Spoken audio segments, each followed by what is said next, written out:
Yeah, both Ma'am Nova and Sir Jimar mentioned earlier what was accurately correct. Yeah. We have to be realistic. Kung sa lang pinag na, oran na. Basta lang ma-reach to imong assessment na imong ginapapan sa mga imong learners. We don't need to go outside para lang ano na buwan. Activity kayo. Makita naman, nalaman sa mga classroom, hindi naman mag-provide sa ilang mga colors.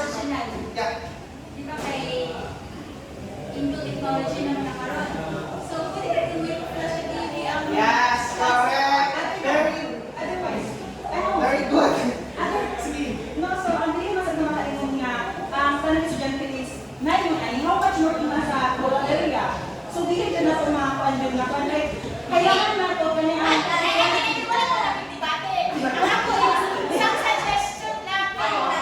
Sama po sa mga classrooms na magkaroon. Ito na siya na. So, ako ay sinag-suggest na natin siya. Pwede na siya gawin doon. But then, hindi man natin, wala man ako visualize na kailangan yun. Sa kauna mga isa sa siya. Para internet ko nito. Oo, siya na mag-preach si teacher dapat. Yes, correct. So, mas still pag ako ni teachers, kasi hindi na magagto, malagas ko kaso nga kwanta. Yeah, pero sometimes sa dato, di ba? Like, busy ba si teacher siya? Mga pati-pati si Sir Tulon. Okay, let's move on. Okay. Spirituality. Spirituality is the task that elicits student responses that can be reliably and accurately evaluated. Sir, we're talking about katong sa mga tasks, sa assessment na gi-provide sa mga bata o about scoring and mission.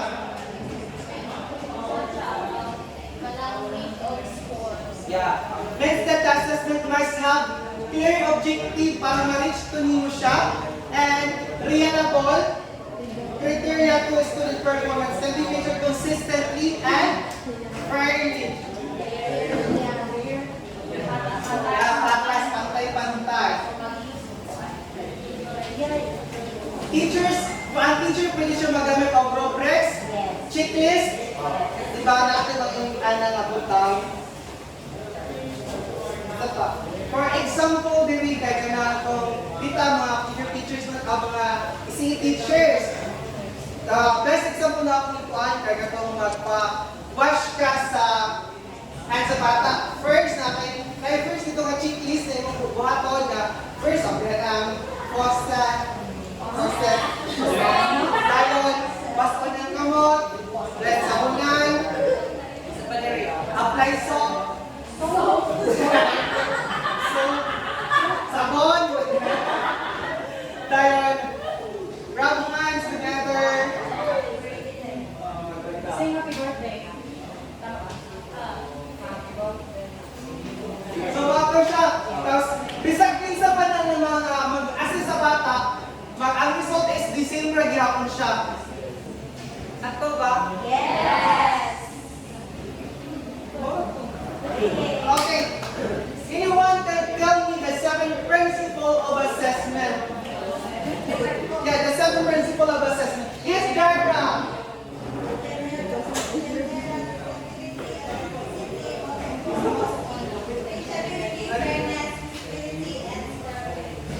Yeah, very good. Let's give so the okay, that was our discussions and we have an activity. I would dapat ay kayo.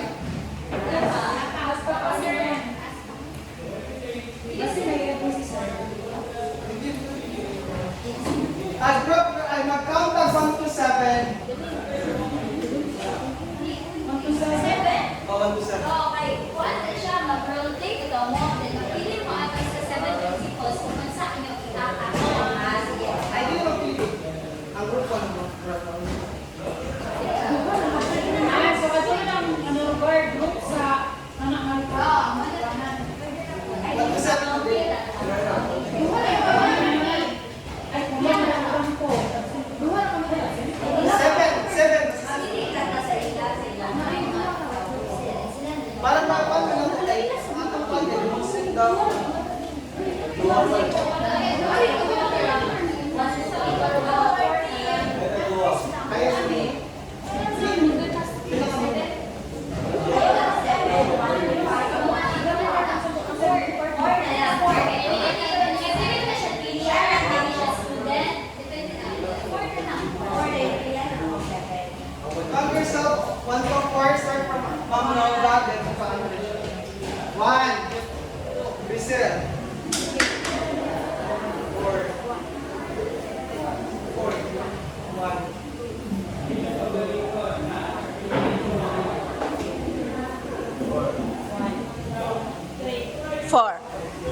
kumusta yung grupo dahil?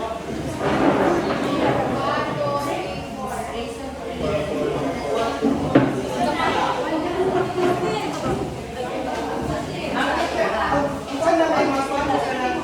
Hindi na ba roleplay yung nagpakita sa inyo? Live work, ha? Principal Ato.